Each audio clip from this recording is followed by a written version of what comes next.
And like, as a parent, I get the whole thing of like, you give everything for your kids. You make all these sacrifices. You love and you care for them, often to the exclusion of yourself. And then your teenager screams, "I fucking hate you," and slams their bedroom door. Parenting ain't easy, man. Yeah. I get it. But also, don't leave when parenting gets hard. Perhaps I could use this as an excuse to go to those far-off planets with little polka-dotted people if necessary, and be able to talk about love, war, nature, God, sex, all those things that go to make up the excitement of the human condition. I'm Captain James Kirk. Captain Kirk. Kirk of the Starship Enterprise. And the ineluctable Mr. Spock. Mr. Spock, my first officer. Captain Dr. Spock of... I can't imagine. Kirk of the Starship Enterprise. Did I ever tell you about the time I saved Captain Kirk's life? Kirk of the Starship Enterprise. What a blessing to be able to live one's life over again. If the life you've led has left you unfulfilled. Jolan True, and welcome to Humanist Trek. It's a Star Trek podcast about the comedy of the humanism in Star Trek. I have taken exactly 2 hits. It's a Star Trek comedy. It's a comedy Star Trek podcast about the humanism in Star Trek. I'm Sarah Ray. And I think I'm Allie Ashmead. Oh my God. And I think this episode is how sharper than a serpent's tooth, but Allie has evidence to the contrary. I wanted to send you a screenshot because I wanted to make sure I wasn't crazy. This has happened in several other episodes from Paramount Plus where they have misspelled the title. What?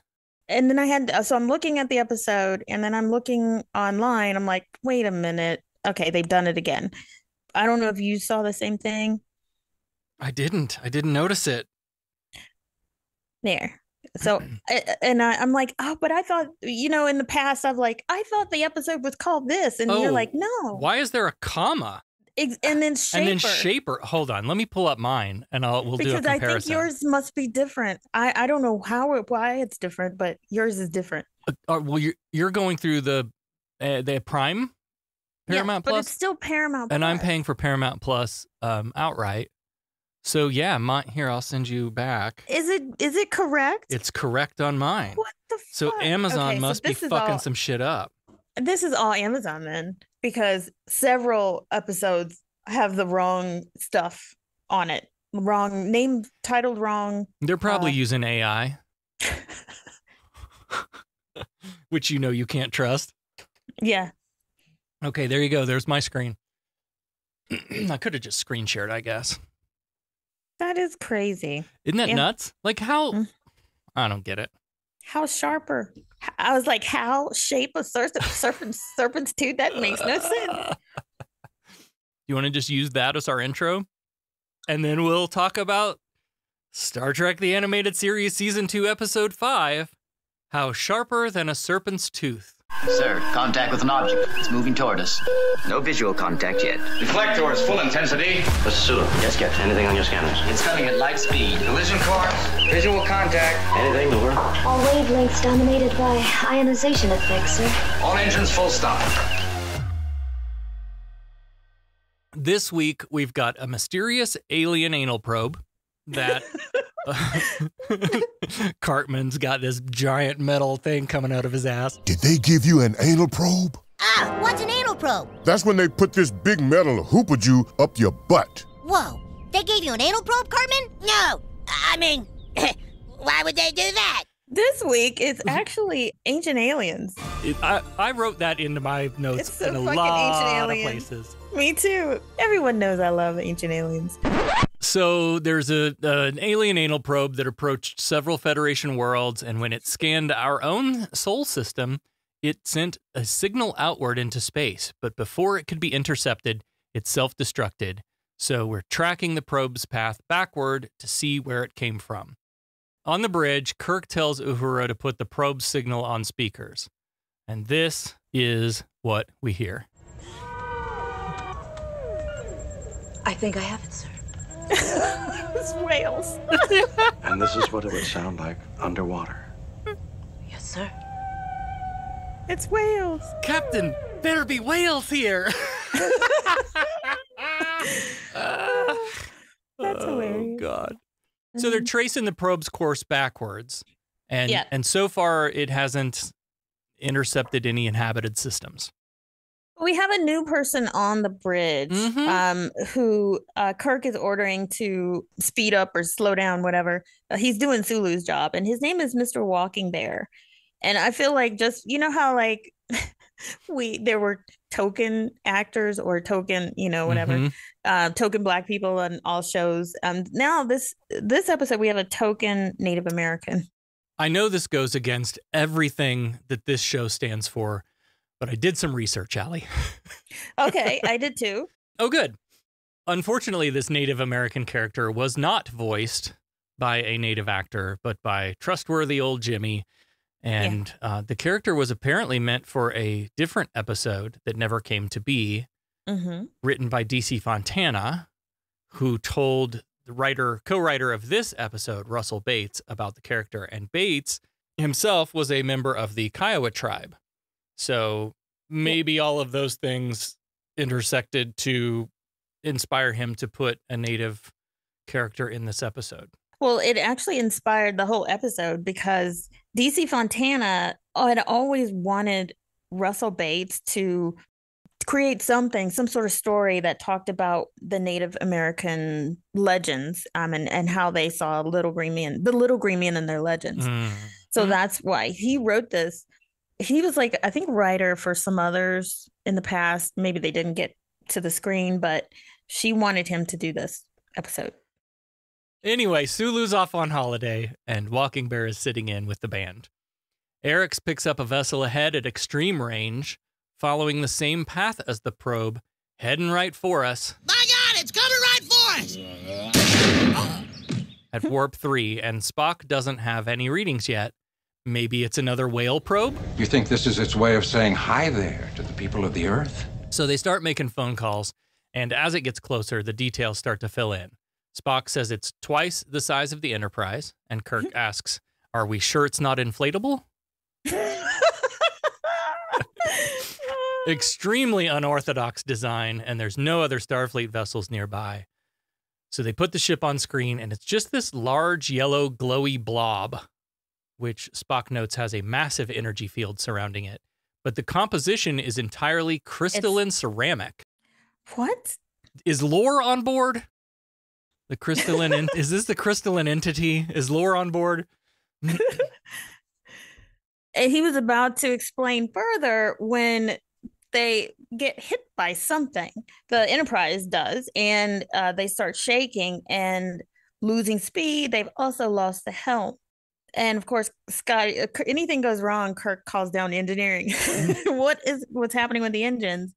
Scotty says something like it's like they're ramming into a wall of clay, and the ship can't take the strain.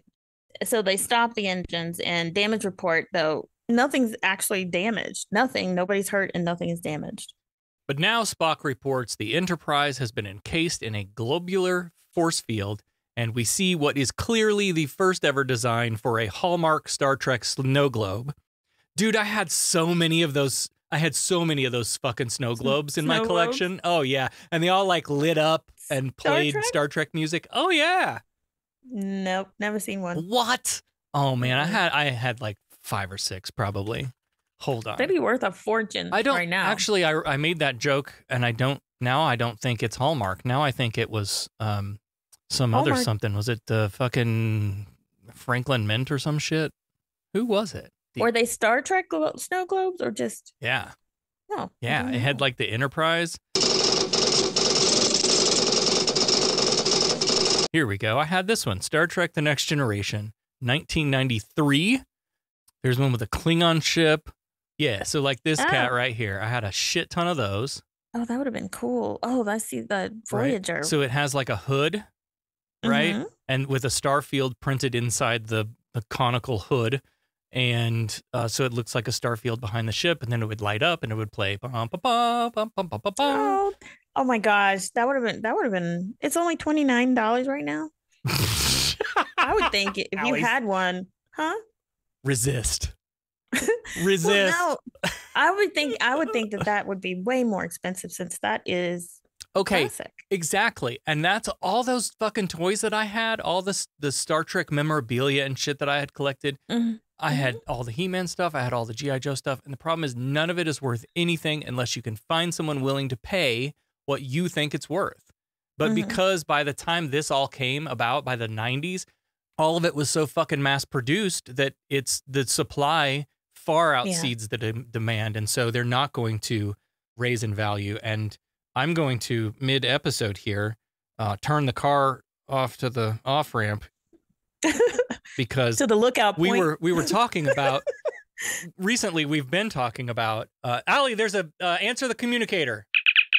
Answer the communicator. There's a call coming in. What? There's answer the communicator. Enterprise. This is Enterprise. Who am I speaking with? No idea what. Subspace message from Starfleet.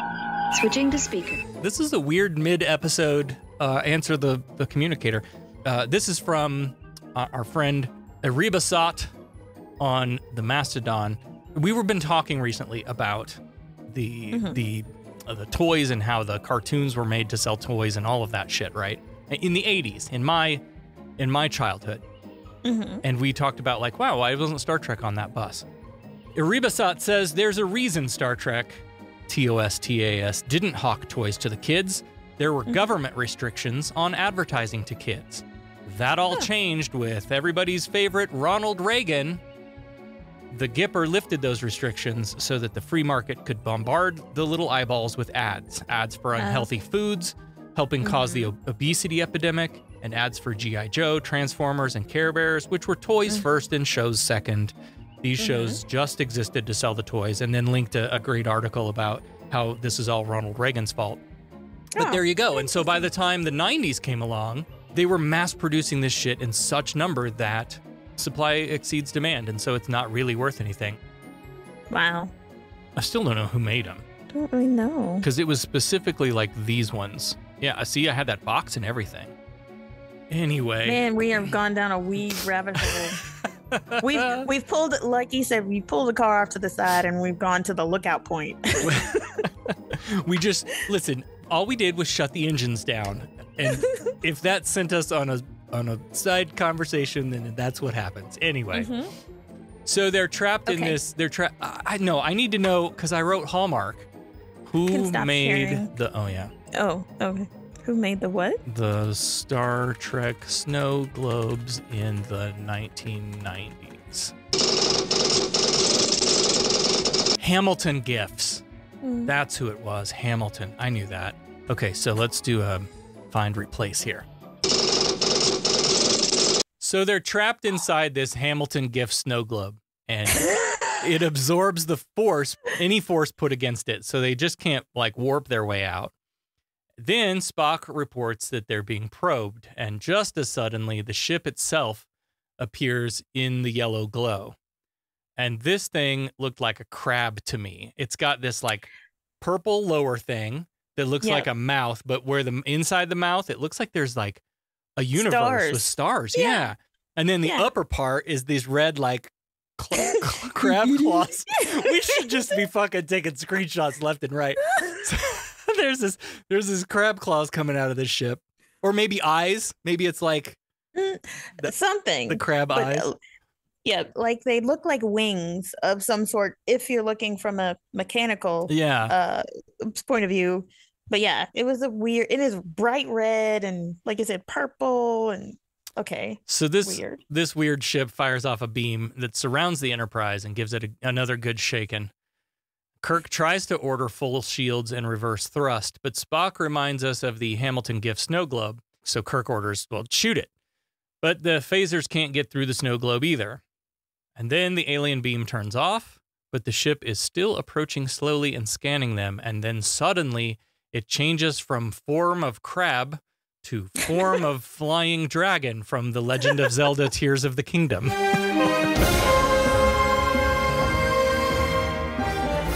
Kirk says, I've never seen anything like that. Everybody's like gobsmacked. Yeah. But Walking Bear stands up and he says, oh, I recognize it. It's Kukulkan.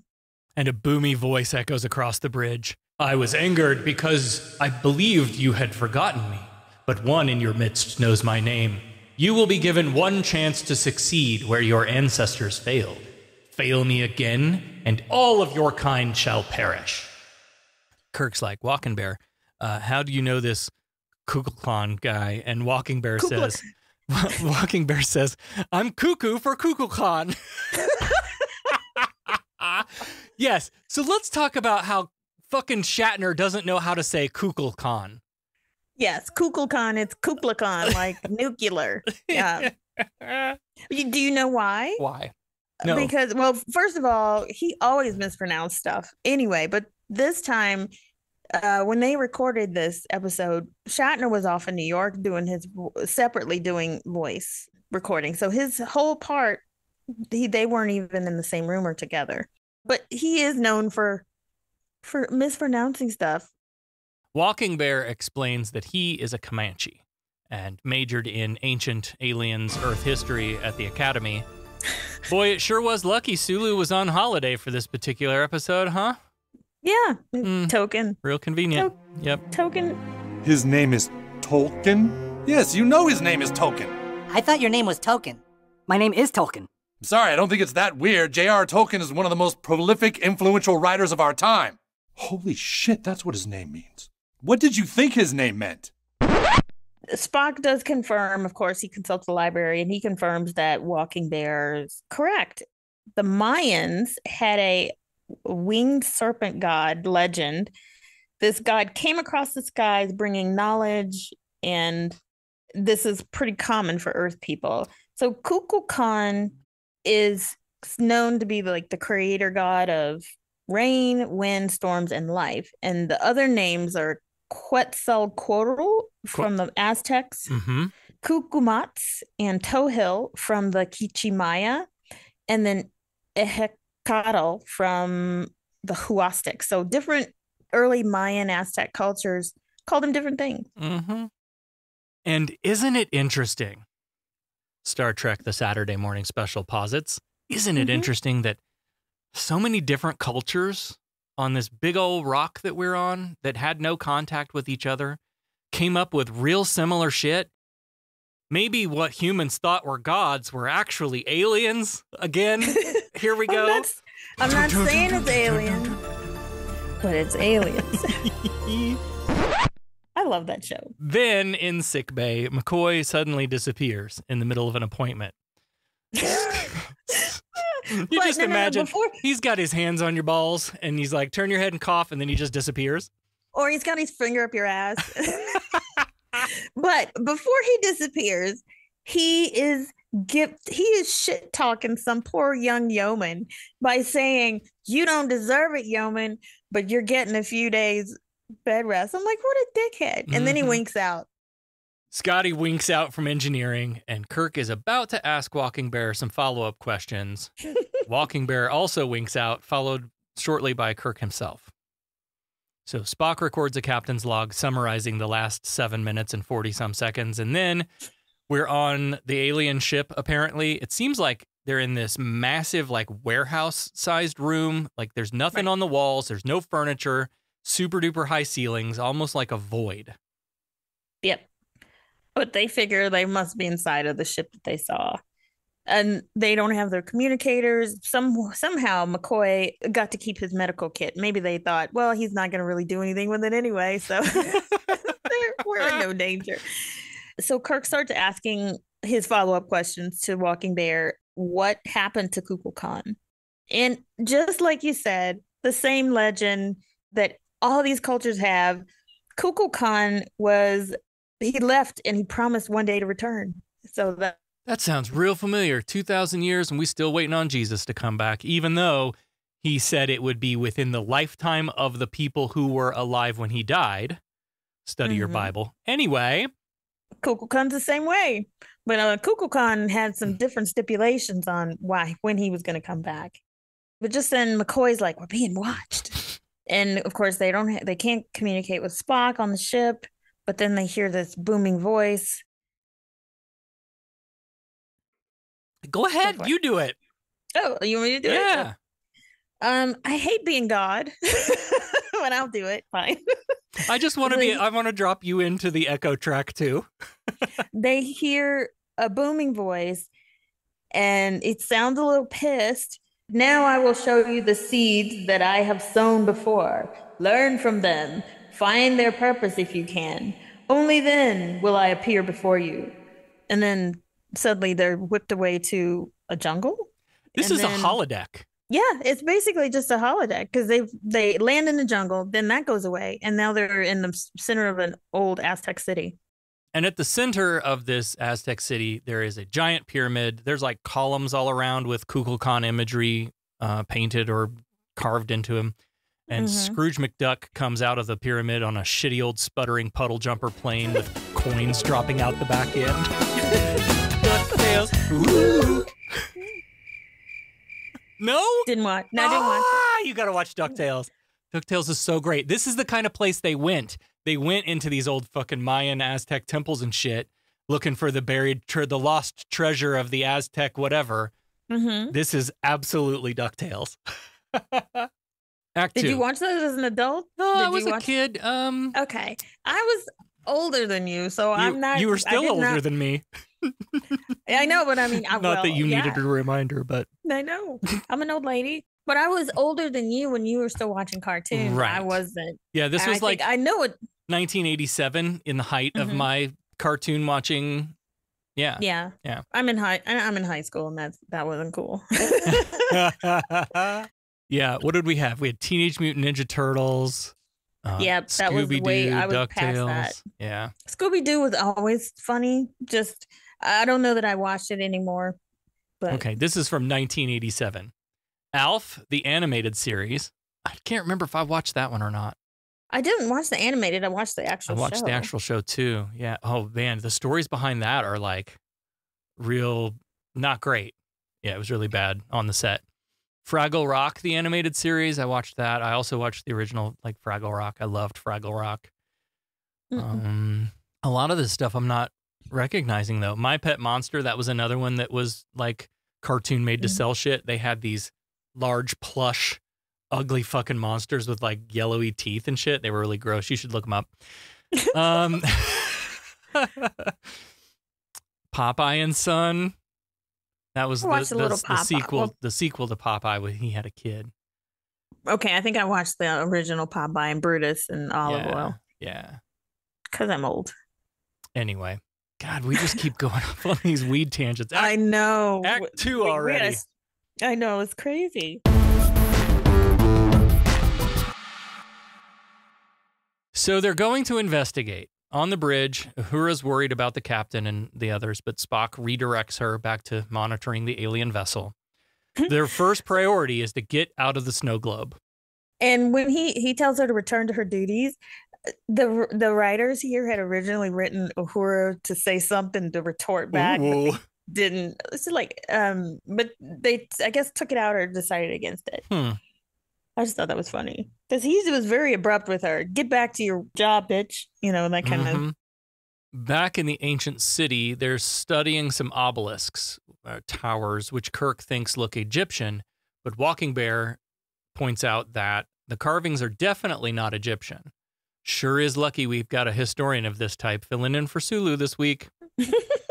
He can't say for sure which culture it represents, though, so they continue their investigation, and this place is quickly revealed to be some kind of Legends of the Hidden Temple playset. They've got a mystery to solve, Scoob and the gang. Yep, it's like Ancient Aliens meets Indiana Jones meets the Crystal Maze, if you've ever watched the Crystal Maze. Exactly. This is what this episode is. So Walking Bear explains that Kukulkan gave the Mayans a remarkably accurate calendar, and which we found out was maybe not as accurately as we thought, but told them to build a city according to that calendar's cycles. And once the city was correctly built, then he would return. And since he never returned, the Mayans must have gotten something wrong. But not just that. Kukulkan apparently visited several ancient cultures with these same instructions, and none of them got it right. Maybe the problem isn't them. Maybe the instructions were the problem. Well, yeah, I'm just saying. So yeah, he was only going to appear if when they went through the maze and put the puzzle pieces in the right order, and then they unlocked the secret chamber. Yes, exactly. But only then, if they got it right, would he appear. So Kirk decides to ascend the large stairs to the top of the pyramid while the others spread out around the base. And Walking Bear notices these obelisk tower things at each corner of the pyramid. So that must mean something. And at the tops of these towers is a serpent head, much like Kukulkan's. At the top of the pyramid, Kirk finds this large table with what looks like stained glass inset of a winged serpent. Again, imagery of Kukulkan. And they're kind of putting it together up on the top of the pyramid and below the pyramid. They turn the heads because they see that they can. And them turning the head of the whatever that thing is, Kukulkan head, it shines a beam of light or reflects a beam of light onto the table. This is so much a Legend of Zelda temple riddle. Like it didn't hit me. Of Doom. It didn't hit me when I watched it, but now that I'm like replaying it back in my mind, every like the water temple or in these new ones, you have to go into the shrines and figure out the puzzle. This is just, you have to point the dragon heads in the right direction, and then you'll get the orb of light, and you're good. Yeah, it's very Temple of Doom. Very what's the other game show that they end up making a movie out of? Like Tomb Raider or oh no, Drake's Uncharted. If you've ever played that game, that's fucking excellent. Drake's Uncharted. It's Temple of Doom. It's Tomb Raider. It's all of those. That sounds fun. And I have expected a big ball to start rolling down the fucking pyramid chasing Kirk. Yeah, they get all the dragon heads pointed the right direction, and then a big ball comes rolling out. That would have been great.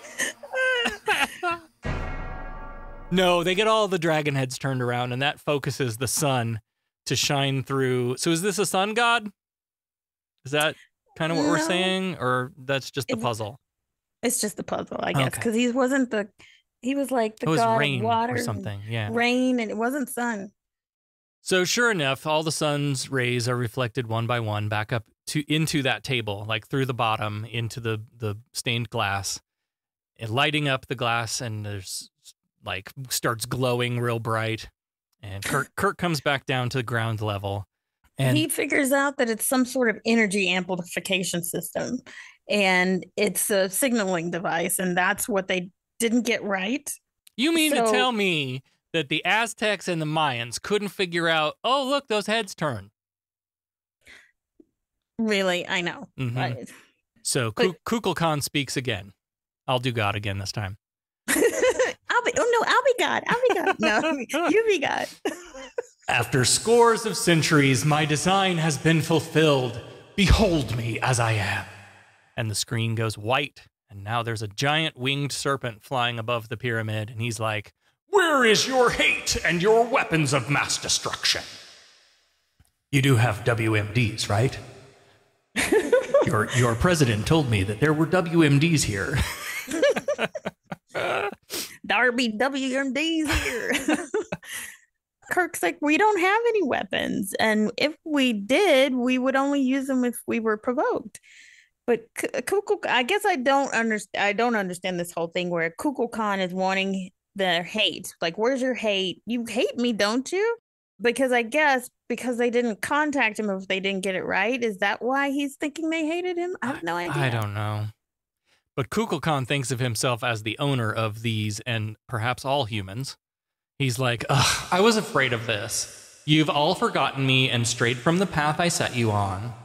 And Kirk's like, you say we forgot you. Well, then how can you expect us to regard you as a deity if we don't even remember you?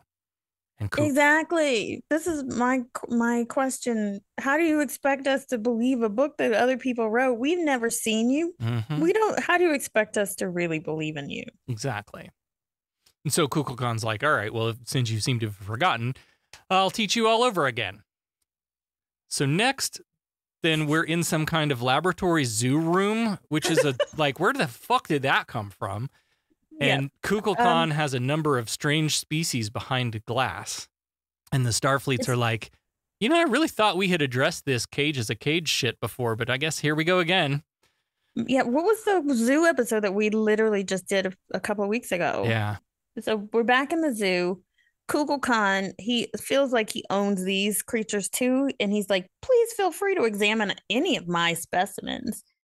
So they're all in these glass cages, and they're like, how can they lead a peaceful life, as you claim, if they're just in this tiny little confined space? But Kukulkan explains that in their minds, they're trapped in their own reality. Their bodies are here, but he's done something to their mind to where they think they're off in their own environment, which is kind of cruel. Yeah. Like that makes the captivity okay. Right. I mean, this is the cage, basically. Mm-hmm. Kukulkan explains that the city he gave to ancient cultures was supposed to be their natural environment, but then they became evil. Kirk tries to make a bodily autonomy argument here. No being, not even you, has the right to interfere with other cultures. I mean, that's our most important directive. Call it a prime directive. The prime directive. How often have you broken it? See, the prime directive has many different functions. The prime directive is more what you'd call guidelines than actual rules. It's a very interesting proposition. Let me think it over. We also learn here that Kukulkan's kind was destroyed long ago, so he's one of many other serpenty flying creatures, I guess. And in his loneliness, he started this zoo for companionship. And he says that humans are like a lot of other species he'd seen on other worlds. Savage, warlike, filled with hate, ultimately destroying themselves. Is this Q? Savage, warlike. I've been watching The Next Generation in preparation of our starting it soon. And these are Q's words right here. Humanity as a savage child race. So anyway, he decided he was going to help humans. So he came to Earth to teach his peaceful ways. What? I haven't seen any evidence of peaceful ways. He's not. Oh, but isn't this like Christianity claiming love and yeah? Yep. So then he left, waiting for humans to figure out how to point the heads of the serpents in the right direction to call him back. What? So that's all. Ugh. So because it had been so long since he'd heard from his Earth pen pals, he sent a probe, and it just found warriors, no peace. And Walking Bear tries to argue this point, but Kukulkan's like, nothing you've done so far convinces me you're peaceful. You shot at me, remember? And I wanted the Starfleets to be like, nothing you've done so far has shown us that you're peaceful, you asshole. Exactly. And if you have to take some responsibility for what we became, because you fucking started this shit and gave us all these clues or whatever, we just didn't get the right one to call you back. But shouldn't you take some responsibility since we were your experiment? Right. So all these guys, are they just really lonely aliens that want to just experiment on shit? Sure seems like it. I just need some plates. They wanted some what did you call them? Little human the little figures. GI Joes. Yeah, exactly. yeah. They wanted human action figures, and they create these civilizations because they're bored. Anyway. So then the episode turns slightly toward parenting. Kukulkan talks about his dogs and guinea pigs and rabbits and this one particular cat, which apparently hates captivity and would throw off a charge of 2,000 volts if you try to touch one. It's a Capellan power cat. I was like, this sounds like a cartoon. Power cats unite. I don't know. McCoy is shocked that Kukulkan was able to capture one of these power cats, but Kukulkan brought that maybe it's Battle Cat. Maybe we're back into He-Man.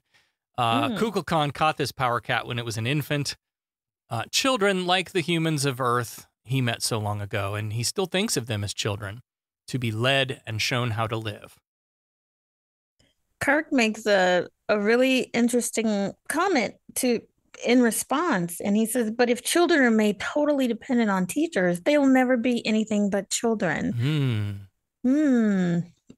Indoctrination? Maybe that is the purpose of indoctrination. I don't know. Yeah, Kirk's like, you got to kick the birds out of the nest eventually. They got to learn how to fly on their own. Mm-hmm. And that pisses Kukulkan off, and he's like, nuh-uh, shut up. Despite what I have shown you, you still cling to your disobedient ways. My dream is ending, and all of you are to blame. What exactly have you shown us that should have changed anyone's behavior? Exactly. And also that last line about my dream is ending and all of you are to be blamed has real big, my son was going to be the quarterback just like his pappy and his grandpappy, but he turned out to be a queer theater kid. Like, dude, let your children have their own lives and dreams. Yeah. And also take responsibility for the kids that you turned out. You only want credit when everything's good. Yeah. But when it's bad, oh, it ain't my fault. Yeah. Back on the bridge, Spock and Eric's are kind of testing the force field bubble, and they know that it can only respond in one direction at a time. So he tells everybody to get to your battle stations. They're going to put a tractor beam on one side, and then they're going to go forward on the other and hit the bubble at more than one side, I guess is what that is. They're going to push and pull on it at the same time.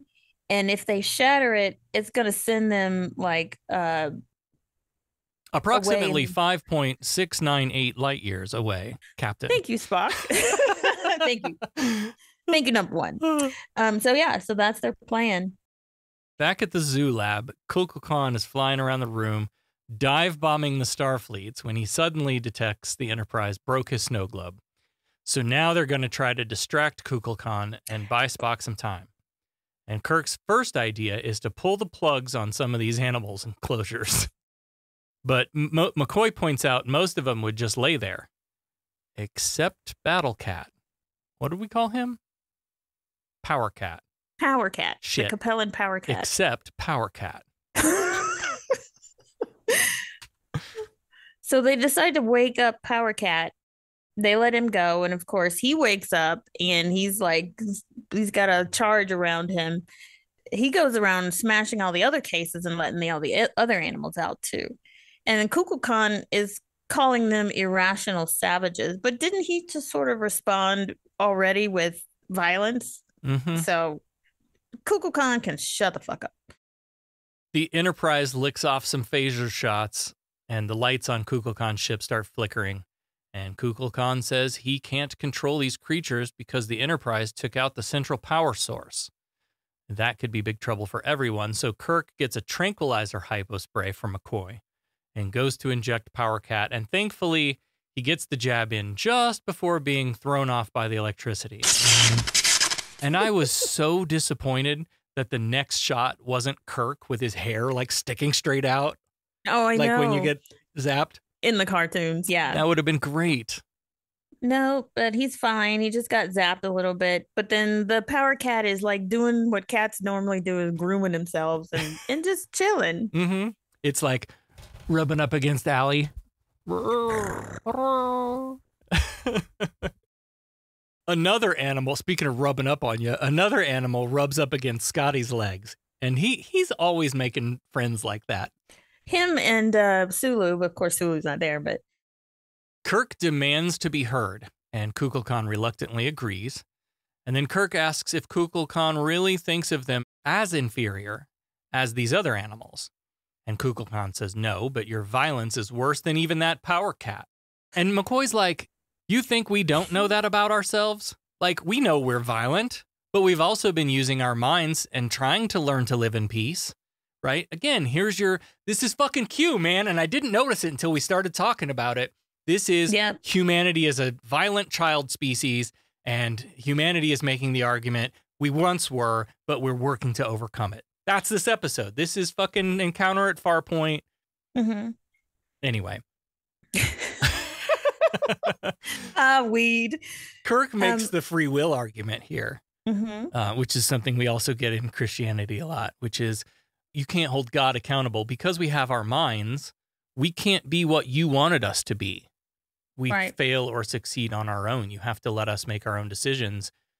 You can't just lead us around, like followers without free will, like robots. And then this is where, like, Kukulkan kind of claimed that he gave them, he tried to teach them early on, and he's not taking responsibility for the way they turned out at all. And Kirk is like, you did teach us long ago when it was needed the most, but, we don't need you anymore. We're all grown up now. Kukulkan's like, yeah, I guess I'll let you go on your way then. Chair chat on the bridge, and this was indeed another What If Ancient Aliens episode. Spock notes that this was the Mayan god from ancient legend, and Kirk adds, but also Toltek's Quetzalcoatl, the Chinese dragon, and many others, but not a god, just a lonely old man who wanted to help others. Wouldn't be a chair chat without a jab, so McCoy asks Spock if Vulcans have legends like this, and Spock says, no legends, only facts. Aliens visited Vulcan, and they left much wiser. Slam! I mean, damn. That's a flex. Woo, that is a flex. And this is the only time we figure out why the episode is named as it is. McCoy's like, it's been a minute since we quoted Shakespeare. And Kirk says, oh yeah, how about, how sharper than a serpent's tooth it is to have a thinkless child. Off we go to the next adventure. Boy, I'm sure glad that's over with. I'm happy the affair is over. Me too. A most annoying, emotional episode. Yeah, but I learned something today. When dreams become more important than reality, you give up travel, building, creating. One jealous god, if all else makes a god. By sparing your helpless enemy, who surely would have destroyed you, you demonstrated the advanced trait of mercy. Frankly, I was rather dismayed by your use of the term half-breed. You must admit, it is an unsophisticated expression. I mean, do all Starfleet, is Shakespeare like a requirement? Right. Yeah, you got to memorize a bunch of Shakespeare to get through the academy, I guess. And I wonder if the writers did that because, I don't know, that they wanted to sound like pretentious, smart, and I don't understand why there was so much Shakespeare in any of this. I mean, I think because a lot of actors that come up through theater have a lot of Shakespearean background. I think Sir Patrick is the one that comes to my mind first. True. But even the original series actors, like there is a lot of Shakespeare that goes into learning the craft of storytelling. Maybe more so than the now, I don't know. But like, I feel like because Shakespeare did so much morality play work, and that, that's such a good foundation for storytelling. I feel like that's, we do keep teaching that as kind of the historical foundations of modern storytelling, maybe. Yeah, good point. I don't know. Anyway, let's talk about the episode title here. This is from Shakespeare's King Lear. King Lear's daughter betrays him, which leads to this line, and it's talking about like how painful a child betraying their parent can be for the parent, like as painful as being bitten by a serpent. But what is betrayal? Is it really betrayal? Right. Or is he being dramatic? I mean, you're that's why I gave him a camp voice. He's being dramatic. He's being so dramatic. Oh my God. Just because your kid don't turn out the way that you fucking plot and plan, that's life. Yep. They're never going to turn out the way that you think they're going to turn out. And if you place your conditional love on that. Yeah. And like, as a parent, I get the whole thing of like, you give everything for your kids, you make all these sacrifices, you love and you care for them, often to the exclusion of yourself. And then your teenager screams, "I fucking hate you," and slams their bedroom door. Parenting ain't easy, man. Yeah. I get it. But also, don't leave when parenting gets hard. Take some fucking responsibility, right? This dude showed up, tried to parent you for the first 5 years of your life, and was like, well, this fucker's not being obedient, so I'm out. Well, first of all, they gave them an impossible task that they were always going to fail at. Right. And put these unreasonable... Set the bar way too high. Unreasonably so. And of course, and then you mad? Why you mad, bro? Right. What did you expect? The God of the Bible creates the people, creates us with the flaws that allowed us to eat the fruit and gain the knowledge, and now we have the free will. And what does he do? He gets pissed off and floods the place. Get the fuck out of here. This is not a good parent. This is a terrible parent. You tell your kid to take out the garbage, and because they didn't take it out in the time you thought they should take it out, or they didn't take it out at all, you drown them in the bathtub. What? Yeah. Yeah. You mentioned some things about religious indoctrination too that I hadn't thought about until we were talking about it. When Kukulkan took the power cat, because it was an infant and easily controlled, as you were when I visited Earth, and you still are children to me, to be led and to be shown how to live. So that's when kids are the most susceptible and they're not thinking for themselves, and that's the plan, though, isn't it? Yeah, I feel like we've mentioned it before on this show, but we've done other shows together, so I'm very confused as what we've talked about. Where there is a very popular Christian ministry strategy called the 4 to 14 window, which says if you can get kids to believe this bullshit between the ages of 4 and 14, you're likely to convert them. After 14, it gets harder because they start to develop these cognitive skills where they can suss out your bullshit, right? That they don't have when they're children. They don't have the ability to tell reality from make-believe in the way that adults do. This was Bryant Myers of World Vision that came up with this. For the 4 to 14 window is a child evangelism movement, evangelizing children. That's this whole fucking point, is to get to them when they do not have the cognitive abilities to detect your bullshit. And then once they're locked in, they lose the ability to question. They don't know how to question, and even when they do, it feels wrong to them. Yeah. So they don't. But humanity grew past that in this episode, and Kukulkan wasn't happy about it. Yeah. And he was kind of gonna fucking punish them or teach them a lesson. You know what I mean? Yeah, yeah. And that sounds familiar too. Yeah. What an interesting choice to take a what if ancient aliens premise in this direction. That is, what if ancient aliens thought of us as their children and we screamed, "I fucking hate you," and slammed the door to our bedroom? Yep. This was basically a remake of Who Mourns for Adonais. Like, it was sort of along the same line. Yeah. I think it's interesting that this is also kind of a we grew out of God's story.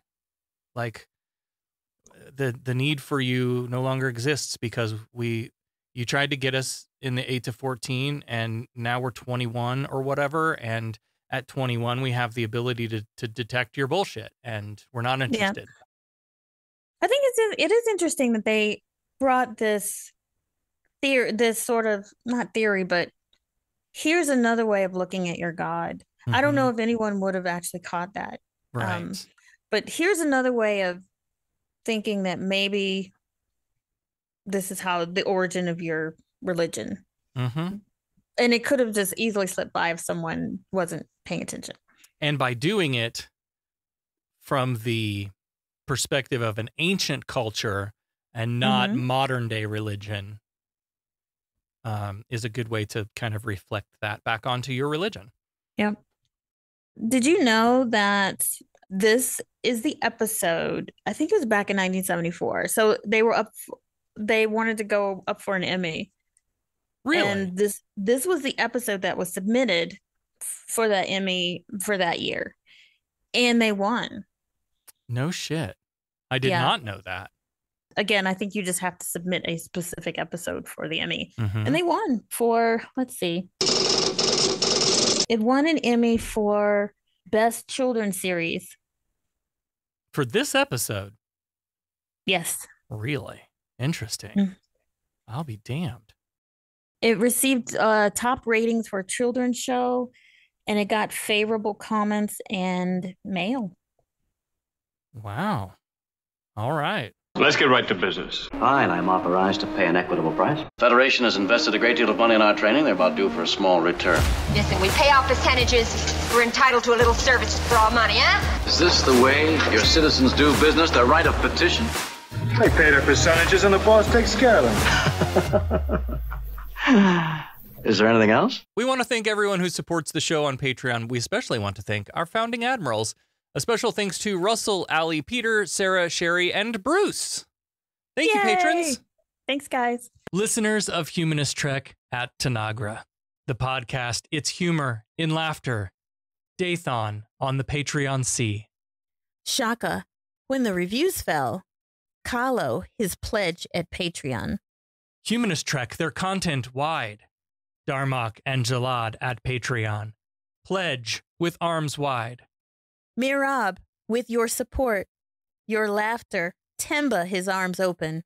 Patreon.com/humanisttrek, where laughter flows. Sokoth, in joyous unity. I assume you're loitering around here to learn what efficiency rating I plan to give your cadets. Trainees, to the briefing room. Is that all you gotta say? What about my performance? Aren't you dead? I don't believe this was a fair test of my command abilities. There was no way to win. There's no correct resolution. It's a test of character. Now, what is that supposed to mean? I am understandably curious. May I ask you a question? Who's been holding up the damn elevator? Beck is back now with the exciting conclusion to this week's Starfleet Academy Cadet Challenge for How Sharper Than a Serpent's Tooth. What was our question? The title of this episode is based on a quote from which play by William Shakespeare? And we both correctly guessed King Lear. You did. Correct. Yeah! The full quote is, how sharper than a serpent's tooth it is to have a thankless child. That's what I said. That's not what you said. Play back the clip. How sharper than a serpent's tooth that let its children be a dick to its parents. Yeah, That's kids pretty are much. being mom is a thankless job or something like that. I said something about the thankless child. You did, Or but the Sarah said thankless job. child's a dick or something. Yeah, the Same child's a thing. dick to his parents. Yeah. Same thing. Thankless little fuckers. I don't know. My child tells me thank you and is also a dick. So That's true. I don't know. That's fair. All right. Well, next week we'll be reviewing the final episode of Star Trek, the animated series. It's season 2, episode 6, The Counterclock Incident. The Enterprise tries to save an unidentified ship plunging into a supernova, but is dragged into a universe where time runs backwards. What is our question for this episode? She's rubbing her hands together like an evil, fuck. We're doomed. Hey, watching the episode is not going to help you with the answer. I'll just throw that out there. Future Sarah, put in the Doofenshmirtz drop here. Doofenshmirtz Evil Incorporated!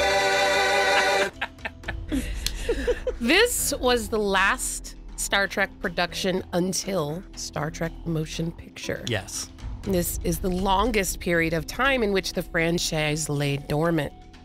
How many years passed between this production and the motion picture? Fuck.